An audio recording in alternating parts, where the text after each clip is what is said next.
Hello everyone and welcome back to my YouTube channel. Today we will be learning how to draw the frontal plane of the abdomen. Now this will just be men and I will be doing another video for women next week too, though a lot of the principles in this video still apply. First, we'll start by learning the muscular anatomy. Then move on to artist renditions and practice with that, then move on to real life models and people and try to replicate them. Now, I'm entering into this with little knowledge on how to draw abs, so this will be a learning process for me too. Anyways, let's get started with the muscular anatomy first. Now here I have 5 screenshots from different angles of a model from sketchfab, which is a great website for 3D models. I also have 2 Pinterest pins that simplify the abs anatomy really well. Now here in Ibis Paint, I am using a hard dip pen at 0.3 size, but brush doesn't really matter as long as you have something small for sketching and detail. Now with my image layer opacity set to low, I will start sketching a new layer on top, trying to first lay down the basic shape of the torso. Though I know you've probably heard it 1,000 times, it does help to get a rough shape of what you're drawing first. Think of it as a base to lay details on. Without that shape simplification, you're stuck placing lines wherever you think they should go. Now I'm using circles, but you can use whatever you feel is best. I'm going to speed up the video now a bit as I experiment.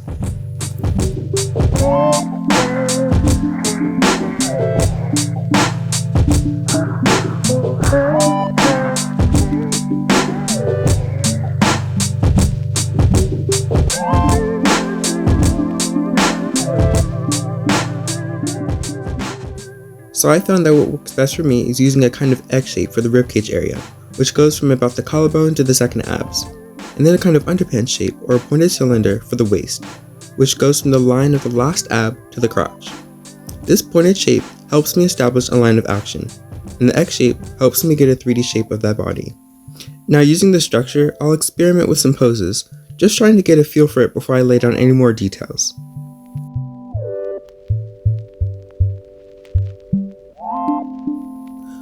When drawing the underpants shape, remember that depending on the angle, the curve can vary. Generally, the outside curve is more outward, while the inside curve bends inward.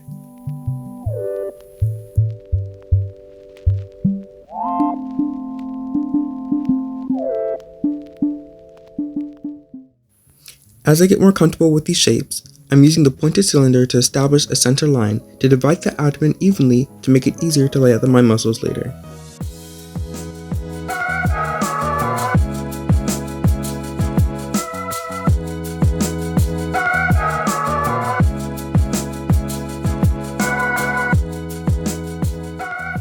We've now learned the basic shape. Hopefully, you found something that allows you to get a feel for the abdomen. I split mine into 2 shapes so I could better draw bends in the form and used rounder shapes for greater flexibility. Now let's move on to laying out the actual anatomy of the abdomen. Now starting with the easy front plane, you have the abs. I grouped together the first 6 and the larger bottom abs that create the kind of infamous V muscle into one group. Then I use green for the lower oblique, which ends at about the 3rd ab or when the body starts to expand out in the V shape. On the side views, you can kind of see it as this large mass flanking the abs but below the lines of the upper obliques. For the upper obliques, notice how they kind of curve up and into the back muscles, which I'll notate in orange. This orange is the latissimus dorsi, a huge back muscle that appears in the front and where the upper obliques tuck into.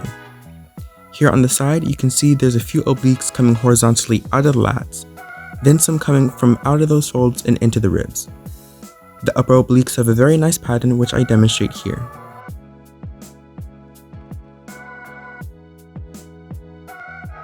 Next is the chest, this kind of boxy teardrop shape that tucks into the biceps.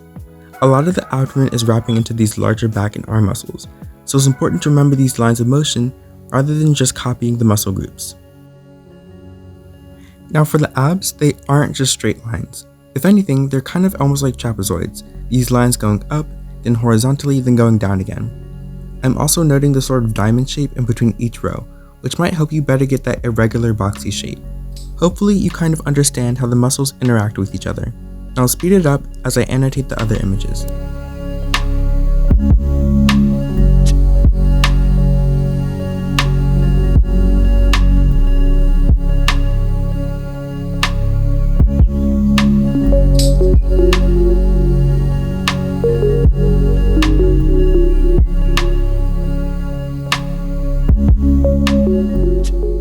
Now it's time to connect the anatomy to step 1 and establish how the muscle fits onto our basic shapes. I'm starting again with the egg shape, then the underpants sort of shape. The egg shape is usually maybe about a bit longer than the waist shape, maybe about 2/3 to 1/3, but these are just rough guesses. In general, the egg shape starts at the collarbone and ends at the second ab row, and the waist starts at the lower abs down to the crotch. Note that the belly button will be a landmark in between the shapes and follow along the center line. Now the chest muscle is usually about halfway in between the egg shape, and the abs will be within the margin of the nipples of the chest or that sharp corner in the teardrop shape of the chest. The lower oblique will connect the waist to the bottom of the egg shape, which will kind of help us make those curves or that kind of natural hourglass in the body. The lats are kind of outside the egg shape, starting from the very bottom and extending up to the chest line roughly. The upper obliques then connect the abs to the lats and fill in that abdomen space on the sides. Now I'm going to speed up the video as I apply these proportions to other angles of the abdomen.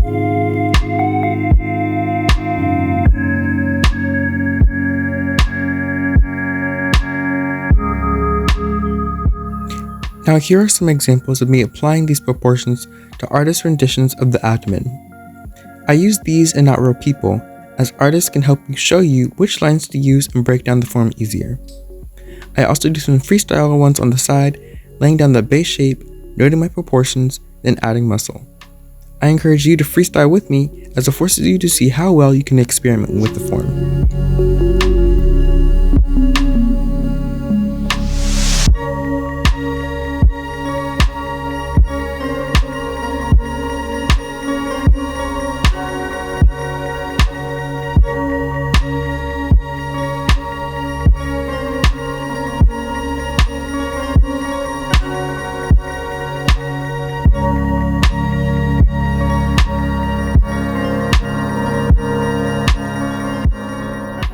Here from the side view, I'm making sure to map the belly button and chest lines.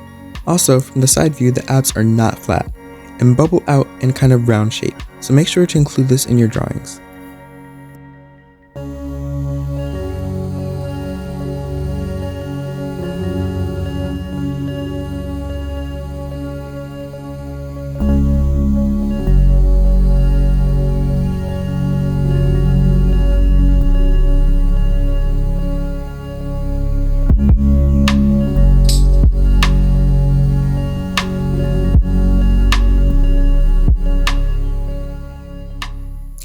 Here for a kind of twisting pose, I'm relying on that center line to divide my abdomen, following my landmarks.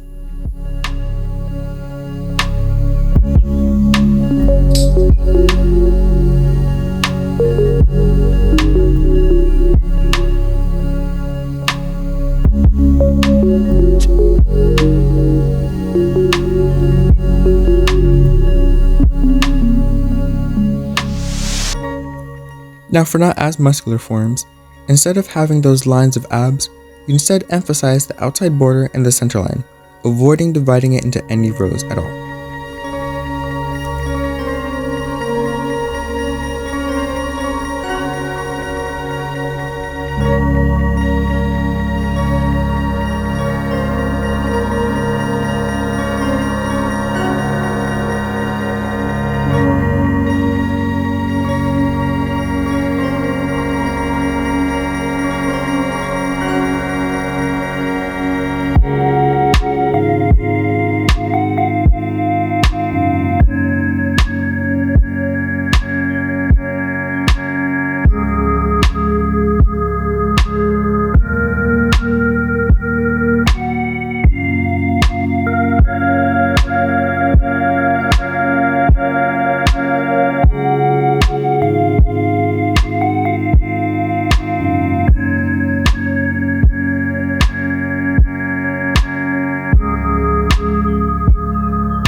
Hopefully you found this section helpful.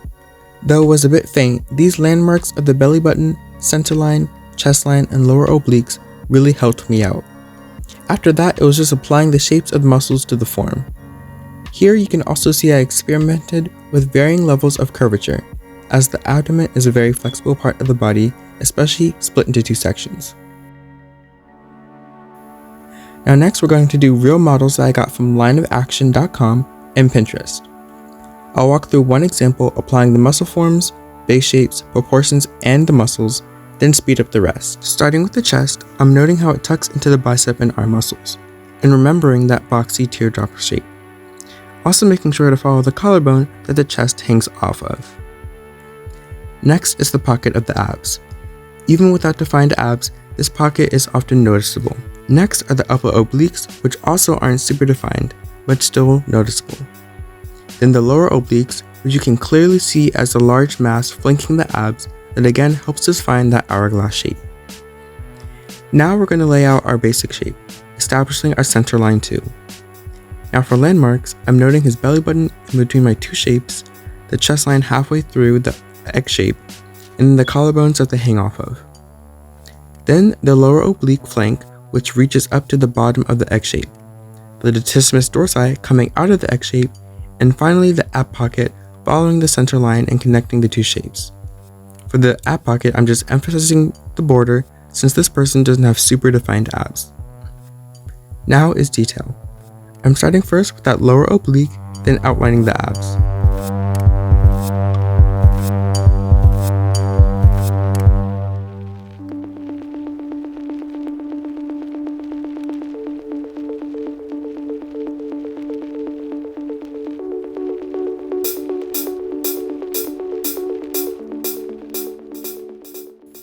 For the chest, I'm making sure to keep that boxy teardrop shape, remembering how the corners align with the edges of the abs.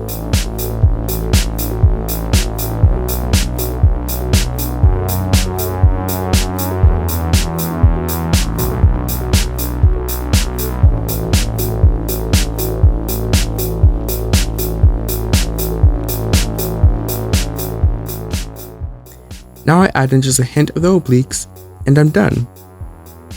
I will now repeat the same process for the other models.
Anyways, that's all for this video.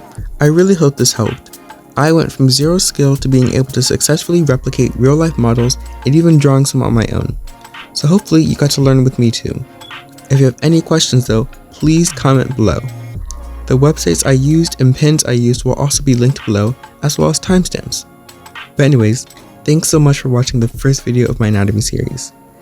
Stay tuned next week for a similar video but for women's abdomens. See you!